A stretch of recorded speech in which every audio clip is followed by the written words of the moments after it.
तो हेलो दोस्तों, कैसे हैं आप सभी। हमें उम्मीद है कि आप लोग बहुत ही अच्छे होंगे। तो स्वागत है आपका अपने चैनल लविन ऑनलाइन टिप्स पर। तो आज हम लोग क्लास 10 का चैप्टर नंबर 2 का डे 2 करने वाले हैं। जो हमारा चैप्टर का इंट्रोडक्शन चल रहा है, जिसमें हम लोग चैप्टर का बेसिक इंट्रोडक्शन में कॉन्सेप्ट पढ़ रहे हैं। तो आज हम लोग डे 2 पढ़ेंगे। तो क्वेश्चन हम यहाँ पर हम लोग देख सकते हैं, इसका कॉन्सेप्ट में है। आज हम लोग पढ़ेंगे बहुपद का वर्गीकरण, क्योंकि हम लोग चैप्टर 2 पढ़ रहे हैं जिसका नाम है बहुपद। इससे पहले हमने उसका पहला इंट्रोडक्शन वीडियो बना दिया। अगर आप नहीं देखें तो हम डिस्क्रिप्शन में उसका लिंक दे देंगे, आप वहां से जाकर के इजीली देख सकते हैं। तो आज हम लोग पढ़ने वाले हैं बहुपद का वर्गीकरण, जिसको इंग्लिश में हम लोग क्या बोलेंगे, classification of polynomial. Classification of polynomial. तो बहुपदों का वर्गीकरण दो तरीका से होता है। एक होता है घात के आधार पर। घात मतलब होता है पावर, मतलब जिसको हम लोग क्या बोलते हैं, घात मतलब होता है क्या, पावर। मतलब इसको हम लोग क्या, तो पहला क्या है हमारा, घातों के आधार पर बहुपद के प्रकार। पहला क्या है, घातों के आधार पर, मतलब हम लोग घात के आधार पर देखेंगे कि बहुपद के प्रकार कितने होते हैं। इसको इंग्लिश में हम लोग क्या बोलेंगे, types of polynomial according to its degrees. मतलब हम लोग देखेंगे कि घात के आधार पर बहुपद के प्रकार कितने हैं। तो पहला है क्या, तो पहला यहाँ पर है कि रैखिक या एक घाती बहुपद, या इसको आप एक घात बहुपद भी बोल सकते हो। तो इसको इंग्लिश में क्या बोलेंगे, लीनियर पॉलिनोमियल। तो क्या होता है, रैखिक या एक घाती बहुपद।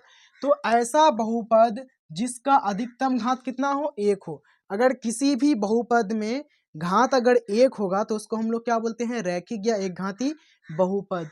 तो जैसे मान लो कि एग्जाम्पल में है ये 2x+4, उसके बाद 3x+5, 4x+2, t-1। तो यहाँ पर देखो, जहाँ पर भी चर रहे, चर के ऊपर में अगर कुछ नहीं लिखा हुआ है तो हमेशा वहां पर एक छुपा हुआ रहता है। क्या छुपा हुआ रहता है, एक छुपा हुआ रहता है। तो इसका मतलब ये है कि वो जो बहुपद है वो एक घाती बहुपद है। अगला क्या है, तो अगला है हमारा द्विघाती बहुपद, जिसको इंग्लिश में हम लोग क्या बोलेंगे, क्वाड्रेटिक पॉलिनोमियल। इंग्लिश में क्या बोलेंगे, क्वाड्रेटिक पॉलिनोमियल। ये क्या है, ऐसा बहुपद जिसका अधिकतम घात क्या हो, दो हो, उसे हम लोग द्विघात बहुपद कहते हैं। देख सकते हैं एग्जाम्पल में, इसका जो अधिकतम घात कितना होना चाहिए, दो। कितना होना चाहिए, दो। तीन होगा तो वो फिर त्रिघाती बहुपद हो जाएगा। तो ये है 2x² + 5x + 4, 2x पर पावर 2, यहाँ पर भी 2 है इसलिए ये द्विघात बहुपद है। यहाँ पर भी 2 है इसलिए ये द्विघात बहुपद है, और यहाँ पर भी 2 है इसलिए क्या है, द्विघात बहुपद है। अगला क्या है, तो अगला है त्रिघाती बहुपद, जिसको इंग्लिश में हम लोग क्या बोलते हैं, क्यूबिक पॉलिनोमियल। क्या बोलते हैं, क्यूबिक पॉलिनोमियल। ये क्या होता है, तो ऐसा बहुपद जिसका अधिकतम घात क्या हो, 3 हो, उसे हम लोग त्रिघाती बहुपद कहते हैं।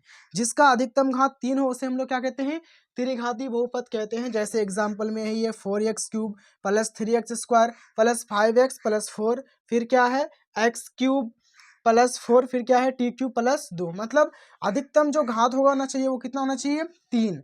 उसको हम लोग क्या बोलते हैं, त्रिघाती बहुपद। क्या बोलते हैं, त्रिघाती बहुपद। तो हम लोग ने बहुपद का वर्गीकरण में, मतलब क्लासिफिकेशन ऑफ पॉलिनोमियल में पहला वर्गीकरण पढ़ लिए।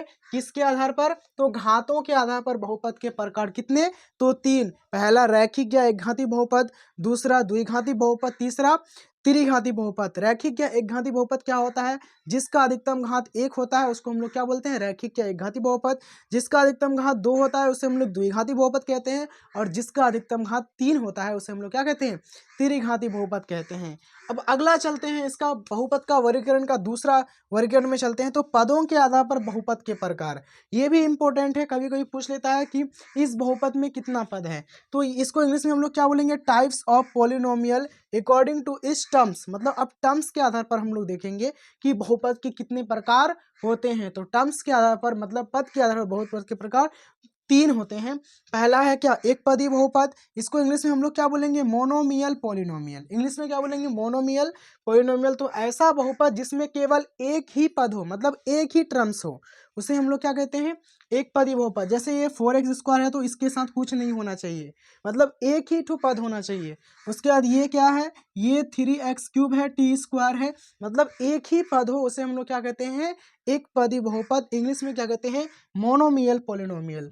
दूसरा क्या है, द्विपदी बहुपद। इसको इंग्लिश में क्या बोलेंगे, बायनोमियल पॉलिनोमियल। ये क्या है, ऐसा बहुपद जिसमें पदों की संख्या कितना हो, 2 हो, उसे हम लोग क्या कहते हैं, उसे हम लोग द्विपदी बहुपद कहते हैं। देखो 2 पद हैं, एक 2x² तो है ही, प्लस में कितना है 3 है, फिर यहाँ पर 5x प्लस में कितना है 4 है, ATC। तो अब हम लोग क्या करेंगे, ये हमारा द्विपदी बहुपद जिसमें दो पद हो उसे हम लोग क्या कहते हैं, द्विपदी बहुपद कहते हैं। अगला क्या है हमारा त्रिपदी बहुपद, मतलब क्या है, इसको इंग्लिश में हम लोग बोलेंगे ट्राइनोमियल पोलिनोमियल। इंग्लिश में क्या बोलेंगे, ट्राइनोमियल पोलिनोमियल। तो ये क्या होता है, ऐसा बहुपद होता है जिसमें पदों की संख्या कितना हो, 3 हो। अगर पदों की संख्या 3 हो उसे हम लोग क्या बोलेंगे, तो उसे हम लोग बोलेंगे ट्राइनोमियल पोलिनोमियल, मतलब त्रिपदी बहुपद। देखो 3 पद है, 2x 3x² plus 2x plus 5, देखो 3 पद है। उसके बाद कितना है 4x² प्लस 3x प्लस 2, यहाँ पर भी कितना है 3 पद है। यहाँ पर घात नहीं, घात कुछ भी हो सकता है, उससे कोई मतलब नहीं है। घात 3 भी हो सकता है, 4 भी हो सकता है, 5 भी हो सकता है, उससे कोई मतलब नहीं है। सिर्फ पद होना चाहिए। अगर त्रिपदी है तो 3 पद होना चाहिए, अगर एक पदी है तो 1 पद होना चाहिए, और अगर द्विपदी है तो 2 पद होना चाहिए। तो अब हम लोग चलते हैं आगे। हम लोग पढ़ने वाले हैं क्या है, किसी ग्राफ में एक्स अक्ष को जो रेखा जितनी बार स्पर्श कर या प्रतिच्छेद करती है। देखो अगर मान लो ये है क्या है, ये जो है ये इसको हम लोग क्या बोलते हैं, वर्टिकल लाइन। वर्टिकल मतलब ऊर्ध्वाधर रेखा। जो अगर ऐसे रहे सीधे रहे उसको हम लोग क्या बोलते हैं, ऊर्ध्वाधर रेखा। और जो अगर ऐसे रहे उसको हम लोग क्या बोलते हैं, क्षैतिज रेखा। तो अगर ये जो है ये हमारा क्या है, क्षैतिज रेखा है, इसको इंग्लिश में क्या बोलेंगे, हॉरिजॉन्टल लाइन, और हिंदी में क्या बोलते हैं, क्षैतिज रेखा। और ये जो है इसको हम लोग क्या बोलते हैं, इंग्लिश में वर्टिकल लाइन, हिंदी में क्या बोलते हैं, ऊर्ध्वाधर रेखा। तो इसमें क्या है, ये प्रश्नावली 2 पॉइंट कितना है, 2.1 में हमको पढ़ना एक्सरसाइज में कि किसी ग्राफ में एक्स अक्ष को जो रेखा जितनी बार स्पर्श करती है या प्रतिच्छेद करती है, मतलब काटती है, उसे उसमें शून्यों की संख्या उतनी होती है। जैसे मान लो कि ये हमारा एक ग्राफ है जिसमें एक्स अक्ष है और वाई अक्ष है। अब इसमें मान लो कि एक हम रेखा लेते हैं, जैसे मान लो कि ये ऐसे हम रेखा ले लिए, ऐसे हम रेखा ले लिए, ठीक है। अब इसमें बोलेगा इस तरह से रहेगा और बोलेगा कि इसमें शून्यकों की संख्या बताओ। तो इसका कंसेप्ट क्या है कि किसी ग्राफ में एक्स अक्ष को जो रेखा जितनी बार स्पर्श या काटती है, स्पर्श मतलब होता है छूना और प्रतिच्छेद मतलब होता है काटना, तो जितनी बार एक्स अक्ष को काटती है उसका उतना ही शून्यकों की संख्या होगा। इसमें वाई अक्ष से हमें कोई मतलब नहीं है। वाई अक्ष को काटेगा फिर भी कोई मतलब नहीं है, स्पर्श करेगा फिर भी कोई मतलब नहीं है। हमें किससे मतलब है, तो एक्स अक्ष से मतलब है। तो यहाँ पर हम लोग देखते हैं, तो एक बार तो पहले यहाँ काटता है तो शून्यों की संख्या 1 हो जाएगा। उसके बाद देखो फिर ऐसे जाने के बाद यहाँ पर काटता है तो 2, फिर से जाने के बाद यहाँ पर काटता है 3। ये y को नहीं लेना, y को काटे जो करे, ठीक है।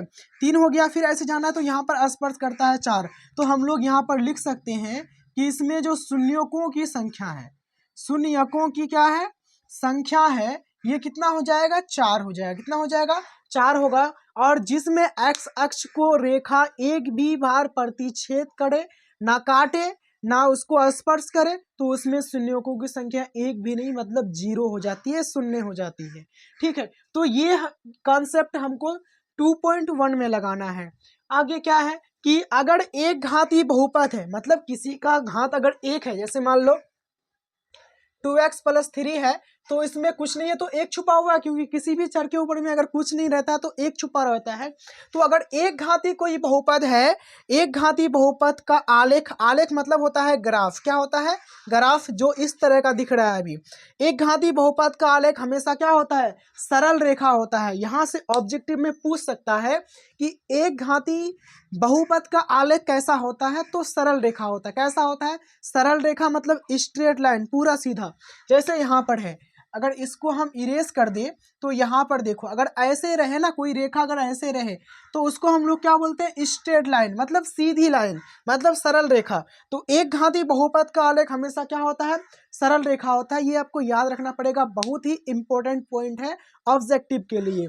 उसके बाद क्या है, द्विघाती बहुपद का आलेख हमेशा परवलय होता है। परवलय मतलब कैसा, देखो इस टाइप का, मतलब थोड़ा सा घुमा हुआ, इस टाइप का होगा या इस टाइप का होगा, ठीक है। तो ये क्या होता है, परवलय होता है। द्विघाती बहुपद का आलेख क्या होता है, एक परवलय होता है, और एक घाती बहुपद का आलेख हमेशा क्या होता है, तो सरल रेखा होता है। अब हम लोग चलते हैं कि आगे, अगर रैखिक बहुपद है या एक घाती बहुपद है तो उसमें शून्यों की संख्या 1 होती है। अगर बहुपद एक घाती है तो शून्यों की संख्या 1 होती है। अगर बहुपद द्विघाती हो तो शून्यों की संख्या 2 होती है, और अगर बहुपद त्रिघाती हो मतलब 3 घाती हो, मतलब 3 घात वाला हो, तो शून्यों की संख्या 3 होता है, और अगर बहुपद 4 घाती हो तो शून्यों की संख्या 4 होता है। और कभी कभी ये भी पूछता है कि रैखिक बहुपद का सामान्य रूप क्या होता है, जनरल फॉर्मूला इसको इंग्लिश में बोलेंगे, और एक और नाम है व्यापक रूप। तो पूछेगा रैखिक या एक घाती बहुपद का व्यापक रूप क्या होता है, तो एक घाती बहुपद का जो व्यापक रूप या सामान्य रूप होता है वो होता है ax प्लस बी, जहां a बराबर नहीं होना चाहिए 0 के, क्योंकि अगर a बराबर 0 हो जाएगा, तो एक घाती बहुपद का सामान्य रूप क्या होता है ax प्लस बी, जहां a बराबर नहीं होना चाहिए 0 के। अगर a 0 के बराबर हो जाएगा तो ये 0 गुना x बराबर 0 हो जाएगा, b बचेगा, इसीलिए ये कभी भी a बराबर 0 नहीं होना चाहिए। तो पहला ये है कि एक घाती बहुपद का व्यापक रूप क्या होता है ax प्लस बी।